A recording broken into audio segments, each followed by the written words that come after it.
Maraming salamat sa inyong lahat, kami po ang sandigan ng katotohanan kakatoning ni Roberto Tolentino. Melody Tolentino po, mayong gabi po sa inyong lahat. Abangan po ang buhay ay di karera na katutok sa 24. Susunod na kasama si Mel Tiangco, Vicky Morales at Emil Sumangil. Alright, hanggang sa susunod po mga ka-Blooms Eresia at mga kapusiyo.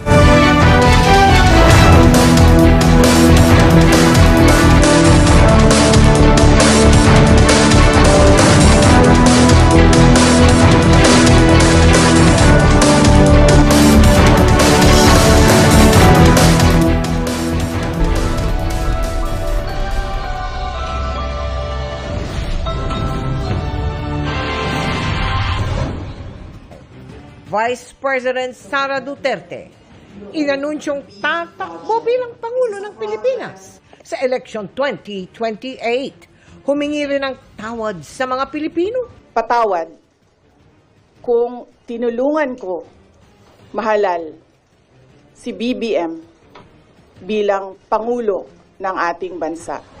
Sagot naman ng palasyo, mas marami pang kailangang ihingi ng tawad ang bise. Mas dapat niyang inunang humingi ng tawad sa taumbayan, lalong-lalo na sa mga biktima ng EJK. Tingin naman ng ilang mga mambabatas, taktika ito para mabaling ang atensyon mula sa kinakaharap ng impeachment complaint. This is a distraction. Drum na pinaniniwala ang naglalaman ng chap-chap na bangkay na natagpuan sa Maynila. Nahuli cam na isinakay ng isang Chinese national sa elevator ng isang condominium. Umano'y nangontrata ng utility van kung saan isinakay ang drum, hawak na ng pulis.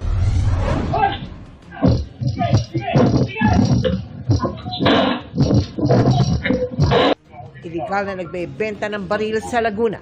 Nasa kote. Patay nang makaengkwentro ng mga umarestong pulis. Special Operations Group Head na sumita sa ambulansyang dumaan sa EDSA busway, inalis sa pwesto ng Transportation Department. Ngayong umpisa na ng Kwaresma, publiko, hinikayat ng simbahan na bawasan ang paggamit ng social media. At ano kaya ang magiging kapalaran ni Gaya na ginagampanan ni Cassie Lavarias pagkatapos ng sakripisyo ni Sangre Terra? This is Philippine Culture. Live mula sa GMA Network Center, ito ang 24 Oras. Magandang gabi po, Luzon, Visayas at Mindanao.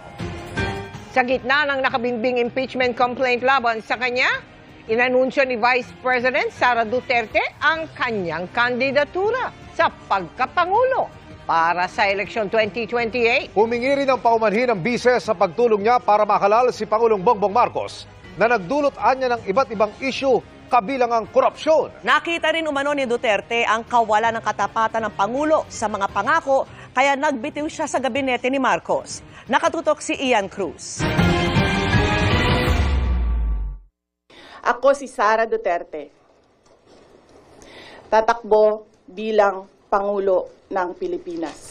Mahigit 2 taon bago ang eleksyon 2028, idineklara na ni Vice President Sara Duterte ang intensyong tumakbo sa pinakamataas sa posisyon ng bansa. Sabi ng bise, kinailangan niya ng 47 taon para maintindihan na ang kanyang buhay ay hindi lamang para sa kanya. Unang umugong ang pangalan ni Inday Sara sa isang presidential race noong 2022, bagaman tumakbo lang sa pagkabise ni Pangulong Bongbong Marcos. Ang pakikipagtambalan niya kay Marcos, hiningi niya ng paumanhin ngayon. Mga kababayan, humihingi ako ng paumanhin. Patawad kung tinulungan ko mahalal si BBM bilang Pangulo ng ating bansa. Ipinaliwanag ng bise ang umano'y mitsa ng lamat sa pagitan niya at ng dating katandem sa unit team. Sa unang mga buwan ng aming mga termino, nakita ko na ang kawalan ng katapatan ni Bongbong Marcos Jr. sa mga pangakong binitawan noong kampanya, pati na sa kanyang sinumpaang tungkulin para sa bayan. June 2024 nang magbitiw si Duterte bilang kalihim ng Department of Education o DepEd. Dahil hindi ko kinaya na maging bahagi ng 2025 national budget na tadtad ng katiwalian,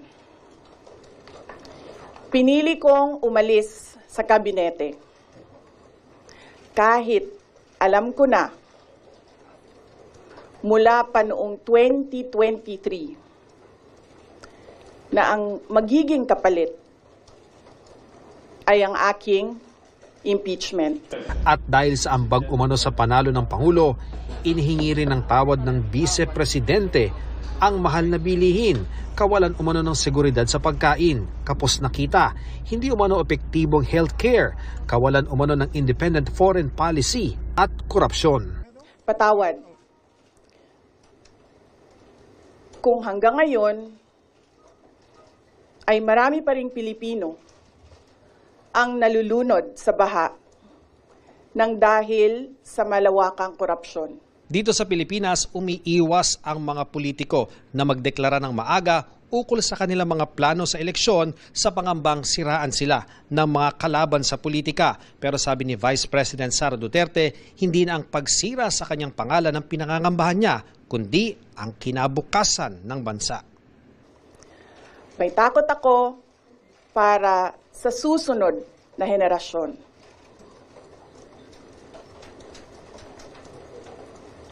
May takot ako para sa mga kababayan nating walang bahay sa ibang bansa. Walang pangalawang pasaporte, walang ibang matatakbuhan kundi ang Pilipinas. Kahit ito'y patuloy na nalulugmok sa kahirapan. Hindi raw siya makakaluhod at makakahingi ng tawad sa bawat isa, kaya sa halip, I offer my life, my strength, and my future in the service of our nation. inanunsyo niya ang desisyon sa gitna ng bagong impeachment complaints na kinakaharap niya sa Kamara. At halos 1 linggo bago ang confirmation of charges hearing sa kaso ng amang si dating Pangulong Rodrigo Duterte sa International Criminal Court. Marami mang gustong magtanong sa bise, hindi mo na yan pinaunlakan kasunod ng anunsyo. First question. Next time na ang question. Okay. Thank you. Okay. Good morning. Iniwan ko kay JC yung kabuuan ng speech. Para sa GMA Integrated News, Ian Cruz, Nakatutok, 24 Oras.